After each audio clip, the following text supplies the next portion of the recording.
present or future. If you're living in these quantum realities, you can actually recodex your ancestral lineage right now.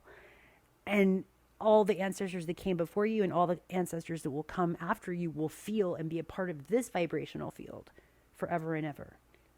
Or whatever, ever, the forever, right? The energy we've given ourselves, which has just been released now with what's going on in Egypt, and coming full circle back to this. So now we're seeing, oh, okay, there is a possibility that that we run way deeper and are way more connected to the earth than we've ever seen.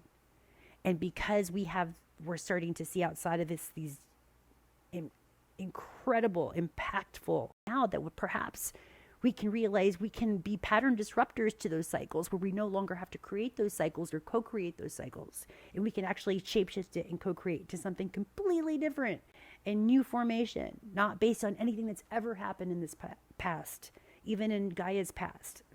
Nature, Earth has passed. We can re-even grid and shape her timeline grid point, right? So, because we are her. Right? We are divinely connected to everything, everyone. Nothing outside of us that exists cannot be something that does not exist in the whole, and the whole exists within us. It's still been off, right? We were still practicing our notes. We were still learning, tuning our instruments, if you will. And sometimes sounding off. If you've ever, listened to an orchestra, as they're right before they begin, it sounds kind of distorted. And we've had these distortional tones and notes being playing for millennia. And now we are in a phasal shift with this energy. And it's incredible, excuse me, that there's no way that could have been constructed based on what we've been told. There's just no way, right? So, and as we start to really anchor in these dissonance stories that we bought into,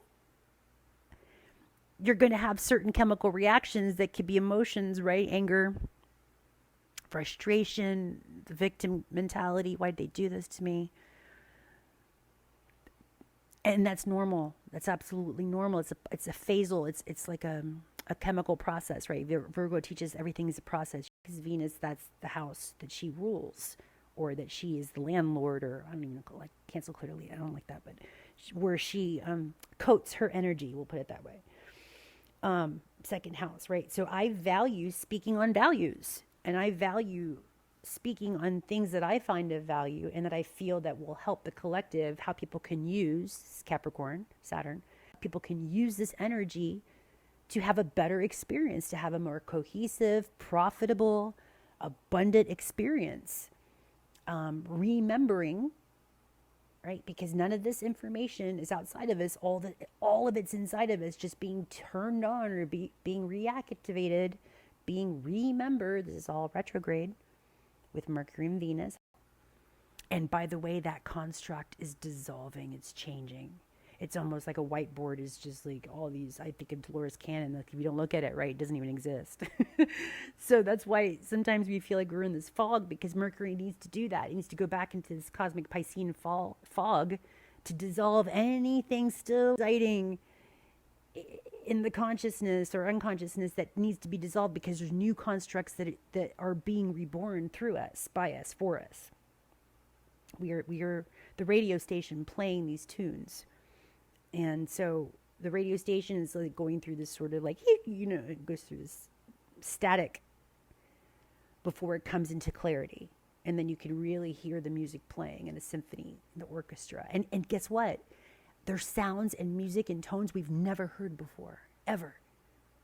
New geometric shapes and patterns and forms and harmonic structures, vibrational states we've never been able to, or we just never did before, right? So